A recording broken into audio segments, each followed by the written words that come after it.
Sveiki visi, jūsų ekranuose sporto komentatorius ir žurnalistas Jonas Lekšas.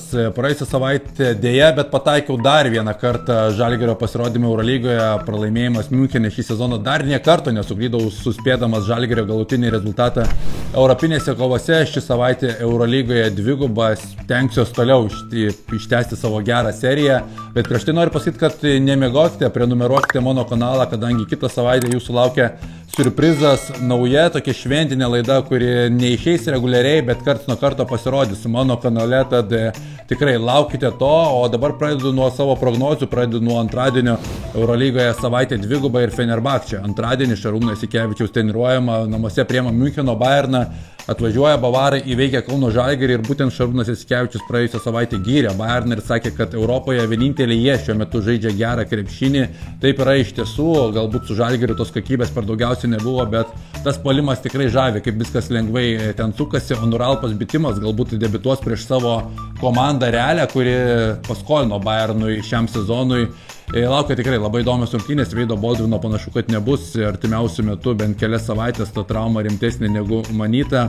Vėliau Fenerbahčė lankysis ir Kaune, bet mano spėjimas, kad antradienį rungtynės baigsis netikėtai. Fenerbahčė patirs nesėkmę namuose ir aukščiausių smūkų griež Devinas Bukeris, kadangi su aukštaugis matome, kiek turi problemų Fenerbahčė tvarkytis. Martynas Sekvadas savaitgalį sumetė 35 taškus.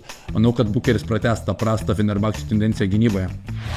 Trečiadienis ir trečiadienį prieš Eurolygos mačą dar pažiūrėsiu ir Čempionų lygą. Vilniaus Rytas vyksta į Sombatėjų, kovos prieš vietos Falko, kurį prieš porą savaičių namuose sutriuškino 20 taškų, bet tai yra kaiminės lentelės kaimynai, abi komandos kovoja dėl vietos pirmosios Čempionų lygoje ir tiesioginių kelialapio į top 16 etapą. Giedrius Žibėnas jau savaitgalį akcentavo vietinėse pirmenybėse, kad mūsų didysis dėmesys yra išvykai į Vengriją, į Sombatėjų, tad tikrai laukia nelengvas gyvenimas. Sombatėjos Falko visai kita komanda yra namuose, ta arenėlė yra dažniausiai užpildomas sausakimšai, žiūrovai sėdi visai šalia ir ten, jeigu varžovų komandos žaidžia greitai, taip kaip mėgsta žaisti Rytas, dažniausiai didelis rezultatyvumas būna ir Falko gerbėjai labai rimtai įsijungia į kovą, tad tokiose lokacijose žaisti sunku, ypatingai žinant Ryto išvykų istoriją, jiems tai dažniausiai būna nelengvos išvykos Čempionų lygoje, bet labai atsakingas mačas, kurį laimėjus Rytas būtų labai arti to, kad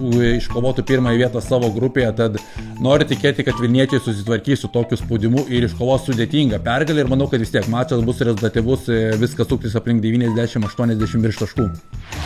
Na ir trečiadienį tas pats Kauno Žalgiris, ta pati Eurolyga ir kauniečiai vyksta į Paryžių, į vieną labiausiai stebinančių komandų, kuri debiutuoja Eurolygoje. Paryžiaus klubas pastaruoju metu per abi pirmenybės fiksuoja 5 mačų pergalingą seriją, taip pat ir namuose. Tai atrodo sunkiai stabdoma komanda, žaidžianti visai kitokio stiliaus krepšinį. Jeigu kas nematė dar jau krepšinio, tai pasiruoškite trečiadienį, akis turėsite greičiau vartyti iš vienos aikštelės pusės į kitą, kadangi Paryžiaus klubas žaidžia labai greitą krepšinį, viskas liko panašiai kaip buvo prie Tomaso Isalo, kai laimėjo Europos taurę. Thiago Splitteris nieko pernelyg nekeitė.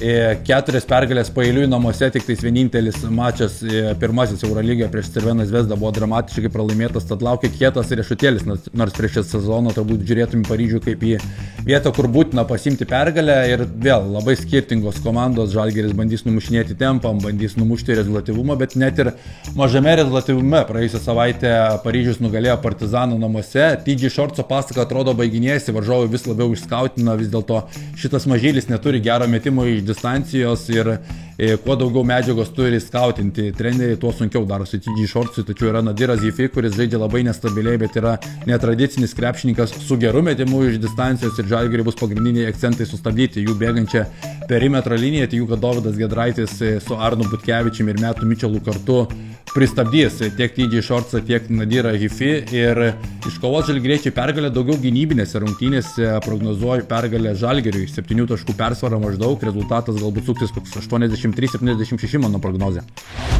Ir po poros dienų Žalgiris jau namuose priims Stambulo Fenerbahčę, tačiau vieną dieną daugiau Fenerbahčė turės poilsio, kadangi jie savo rungtynės namuose žaidžia antradienį, abiems komandams reikia keliauti ir per dvigubą savaitę dažniausiai tai būna pranašumas. Taip, neturės pagrindinio savo gynėjo Fenerbahčė Veido Baldvino, bet ten labai plati rotacija yra. Nigelas Hayesas Davisas daro didžiulę įtaką žaidimui iš trečiosios pozicijos, net ir kūrė iš šitos vietos. Manau, kad Bobanas Marjanovičius bus tikrai registruojamas mačui ir pridarys Žalgiriui problemų. Matome, kiek su klasikiniais vidurio puolėjais Žalgiris turi problemų, mėgstantis žaisti žemų penketų. Manau, kad Marjanovičius tikrai daug centruos po krepšių. Šaras, žinome, kaip moka bausti varžovų silpnybės. Klausimas, kokios formos bus Bryantas Dansonas. Mailagičiaus turbūt dar nebus šią savaitę, kad jeigu ir būtų Marjanovičiaus, jisai nesustabdytų. Ir jeigu aš spėju, kad Bayernas iškovos dramatišką pergalę ir tai bus staigmena, Šarą nuliūdins, tai po pralaimėtų rungtynių žinome, kad Šaro komandos dažniausiai labai greitai mobilizuojasi. Manau, kad Žalgiriui yra dėsninga norėti vienos pergalės per šią dvigubą savaitę, 2 pergalės būtų tobula, bet vis dėlto prognozuoju, kad Jasikevičiaus sugrįžimas į Kauną bus sėkmingas būtent Turkijos klubui. Prognozuoju dramatišką, nerezultatyvę pergalę Stambulo Fenerbahčė. Sakyčiau, kad abi komandos nepasieks 85 taškų ribos.